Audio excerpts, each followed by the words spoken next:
अस्सलाम वालेकुम नाज़रीन, मैं आपकी होस्ट शुमाइला राजपूत माश न्यूज़ में आपकी खिदमत में हाज़िर होती हूँ। आज रावल डैम के पानी के हवाले से बात करेंगे। रावल डैम के पानी कहाँ जाता है, इसके लिए हमारे स्टूडियो में आज आमिर चौधरी मधु हैं। इनके पानी के हवाले से बात करेंगे कि आज रावल डैम के पानी किस तरफ जा रहा है। उसके लिए हम सबसे पहले आमिर चौधरी साहब का स्टूडियो में शुक्रिया अदा करेंगे। Thank you so much Aamir Chaudhary साहब। अच्छा, हमारे पास पहला क्वेश्चन ये है कि रावल डैम के सील वॉल खोले जाते हैं, क्या लोकल ज़िम्मेदार को इसका कोई फ़ायदा होता है? मैडम अभी तो फिलहाल कोई 1% भी, पहली बात है जमींदारी जो है ना इस्लामाबाद में वो ख़त्म हो गई है, क्योंकि अब सब लोगों ने ज़मीनें बेच के प्लाटिंग करके लोगों को वहाँ पे रिहायशी एरिया हो गया, क्योंकि काश्तकारी वाला सिस्टम तो चला गया है।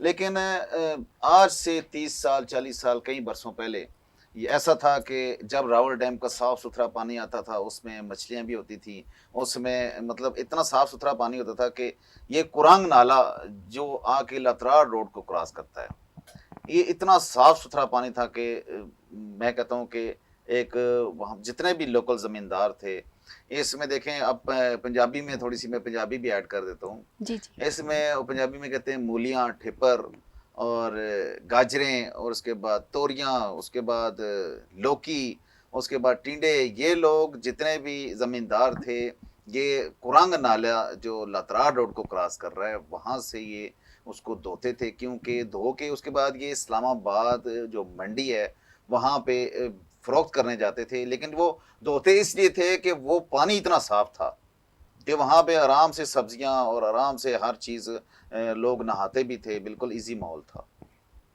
तो जी। आपका क्या ख़्याल है कि इस हवाले से हम दोबारा इक़दामात ऐसे कर सकते हैं कि जिसमें हम पानी की सफ़ाई का दोबारा से ख़्याल देखिए रखें? मैडम, पानी की हुँ। सफाई अभी तो कुरंग नाला जो है ना, अब वो एक नाला ही रह गया है, क्योंकि आज से कई बरसों पहले हम जो लोकल लोग हैं वहाँ के, हम लोग इसको दरिया ही कहते थे, जी, जी। क्योंकि उस टाइम इसकी शक्ल भी दरिया की तरह थी, पानी भी साफ शफाफ था और वहाँ पे लोग अपने जानवर भी वगैरह को उनको पानी भी पिलाने लेके जाते थे, खुद भी लोग पीते थे, क्योंकि साफ सुथरा था। अब दोबारा इसकी वही उसी शेप में लाना ये नामुमकिन लगता है, क्योंकि वहाँ पे आबादी इतनी ज़्यादा हो गई है कि अब जितने गटर हैं, जितने वहाँ पे क्या कहते हैं बाड़े हैं भैंसों के, उन सब का जितना भी कचरा जो गंद है उसी वो कुरंग नाले में आता है। इसकी क्या वजह है कि ये वहाँ के माहौल की सूरत हाल की वजह से है, या आबादी ज़्यादा बढ़ गई है, या हुकूमत ने वहाँ पे नोटिस लेना छोड़ दिया है, या किस?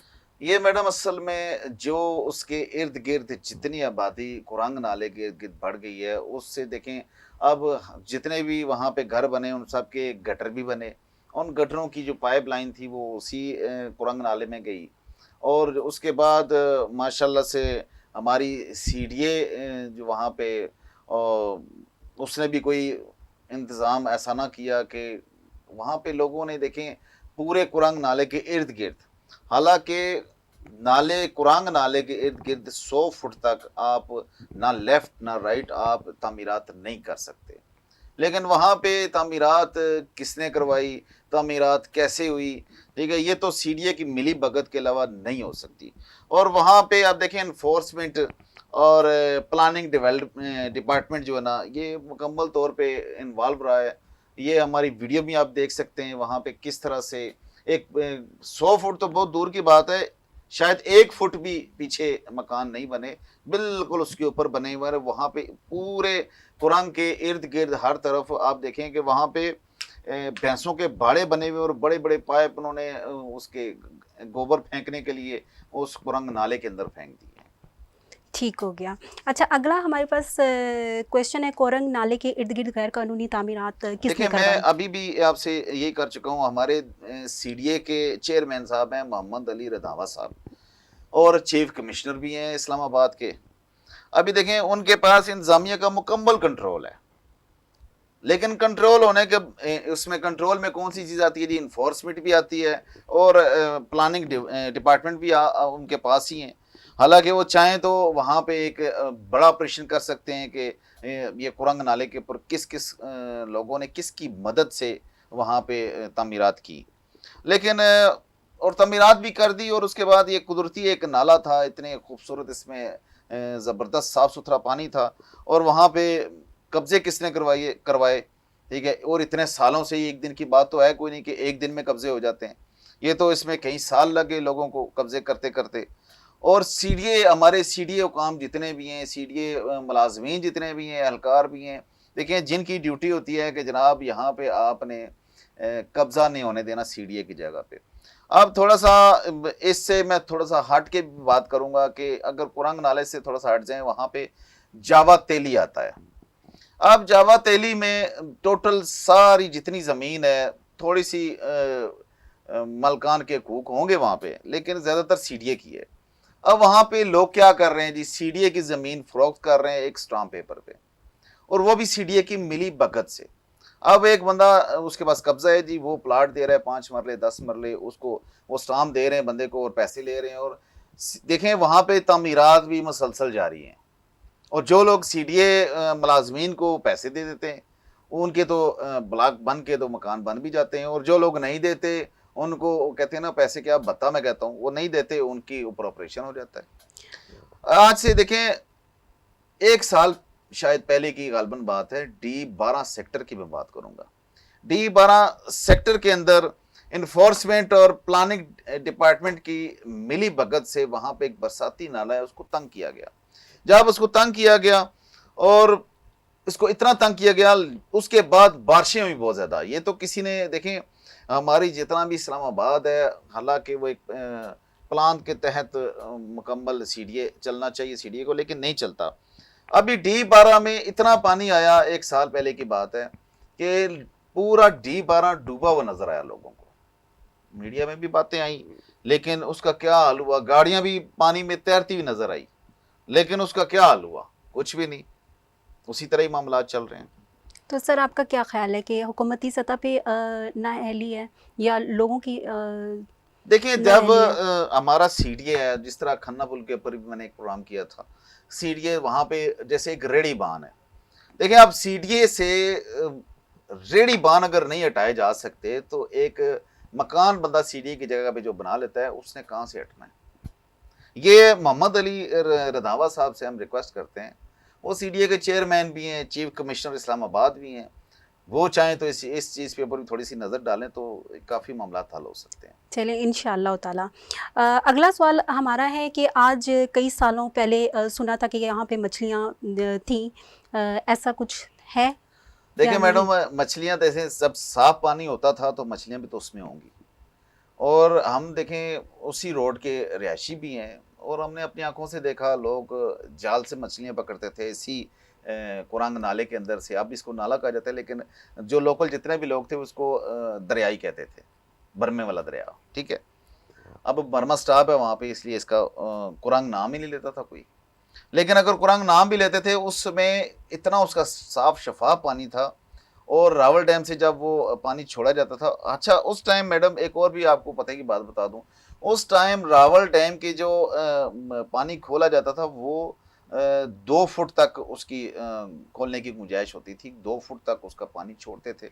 लेकिन अभी जो सोसाइटियां बन गई, वहाँ पे कब्जा माफिया आ गया, उन्होंने अब रावल डैम के जो इंतज़ामिया है उनसे शायद कोई मिली भगत की है, कुछ की है। अब रावल डैम की जो पानी छोड़ने की रफ्तार है, वो या उसको कहते हैं ना वो जगह है, वो तकरीबन 6 इंच है। अब 6 इंच से वो जब पानी उसकी सतह ऊपर होती है, वो 6 इंच ही खोलते हैं, ज़्यादा नहीं खोलते, ताकि आगे सोसाइटियों को नुकसान ना हो। जी ठीक हो गया। अगला सवाल है हमारा, कोरंग नाले के साथ 1000 फीट के फासले पर एक और बरसाती नाला था। बरसाती नाला ये कहाँ से गुजर रहा है? देखिए मैडम, आपने बहुत अच्छा सवाल किया। ये बरसाती नाला मैन पीछे से पहाड़ी एरिया से आ रहा है, लेकिन ये सिर्फ इसके अंदर बरसाती पानी होता है, इसके अंदर किसी डैम का पानी नहीं है। और ये वहाँ से सीधा गुजरते गुजरते कामसेट यूनिवर्सिटी के पास एक पुल बना हुआ है, उसके नीचे से गुजरता हुआ, ठीक है, और ये सीधा आके लातरार रोड को क्रॉस करता है बर्मा स्टॉप के पास। अब बर्मा स्टॉप के पास कुरांग नाला भी है, और उससे तकरीबन मेरे ख्याल में फुटों का हिसाब होगा, ये दूसरा नाला भी है, ये बरसाती नाला है। और तरलाई के अंदर जितने भी सीडीए के फार्म हैं, ये फार्म एरिया है, फार्म एरिया के बिल्कुल साथ से ये बरसाती नाला गुजर रहा है, और जब तक बरसात नहीं होती इसमें पानी नहीं आता, लेकिन जब बरसात होती है और ये नाला लातरार रोड को क्रॉस करता हुआ आगे गौरी टाउन के अंदर, गौरी टाउन के साथ साथ से गुजर रहा है।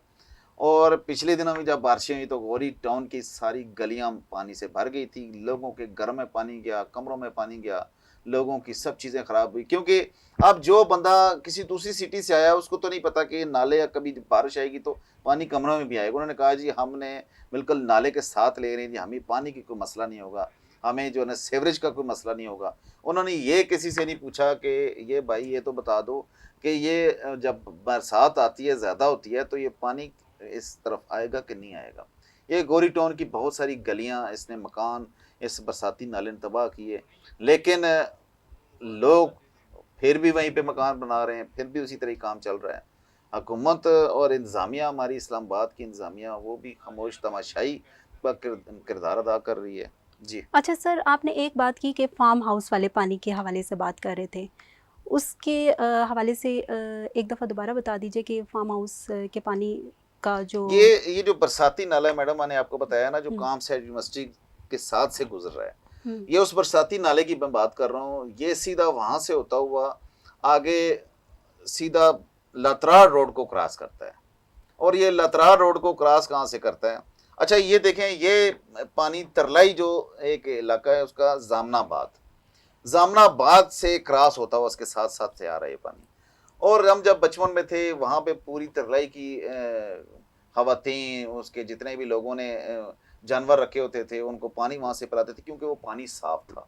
और खवातीन अपने बच्चों के कपड़े भी धोती थी, क्योंकि वो पानी इतना साफ था कि लोग नहाते भी थे और इजी मोल था। लेकिन अब उसकी हालत देखने के काबिल भी नहीं है, क्योंकि गटरों का पानी है सिर्फ उसके अंदर। इसका मतलब है कि इसका कुछ नहीं हो सकता, हो तो बहुत कुछ मौजूदा सकता दौर है। में। देखें इसमें इंतजामिया अब करे तो करे क्या। मैंने आपको पहले भी एक बात बता चुका हूँ कि अगर सीडीए खन्ना पुल के ऊपर से रेड़ियां हटा नहीं सकती, लतरार रोड के ऊपर जितनी लगी गैर कानूनी रेड़ियां, जिन्होंने रोड के साथ रोड ब्लॉक की होती है, अगर वो नहीं हटा सकती तो ये कब्जा माफिया से कैसे हटाएगी। सही।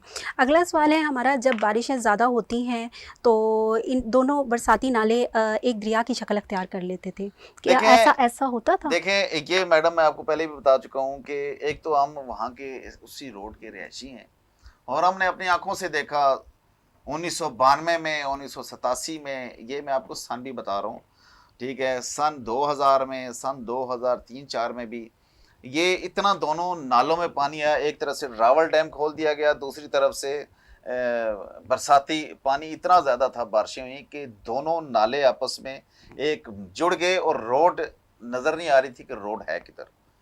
और जितनी ट्रैफिक थी वो ब्लॉक थी, क्योंकि किसी को रोड भी पता नहीं लग रही थी कि रोड है कहाँ, ठीक है। और ये दोनों एक दरिया की शक्ल इन्होंने इख्तियार की हुई थी। और जितने मकामी लोग हैं सब लोग इस चीज़ से इतफाक़ करेंगे, क्योंकि पहले ये सब लोग सब चीज़ें उन्होंने आंखों से देखी। हाँ, आने वाले वक्तों में, आने वाले सालों में क्या होगा ये अल्लाह की अल्लाह ही जाने। जब बरसातें ज़्यादा होंगी तो फिर ये दरिया की शक्ल इख्तियार करेगा। लेकिन जो इर्द गिर्द जितने लोगों ने मकान बनाए, कई लोगों ने तो कब्जे कर लिए, कई लोगों ने किसी से जगह खरीद ली, कई लोग किसी के हाथों लुट गए। उन लोगों का क्या होगा जब उनके मकान, जब उनके घर उस पानी में बह जाएंगे, और फिर सिवाय उनके पास पछताने के कुछ ना बचेगा। फिर भी हम उम्मीद करते हैं अल्लाह करे कि बेहतर हो, हुकूमती सतह पे अच्छी हिकमत अमली अपनाई जाए, लोगों को उसके हवाले से अच्छी हिकमत अमली अपनाने के लिए आसानी पैदा करे हुकूमती सतह पे। आज के प्रोग्राम से शुमाइला राजपूत को दीजिए इजाज़त। माश न्यूज़ से बस इतना ही। अगले प्रोग्राम के लिए फिर हाजिर होते हैं, उस वक्त तक के लिए अल्लाह निगहबान।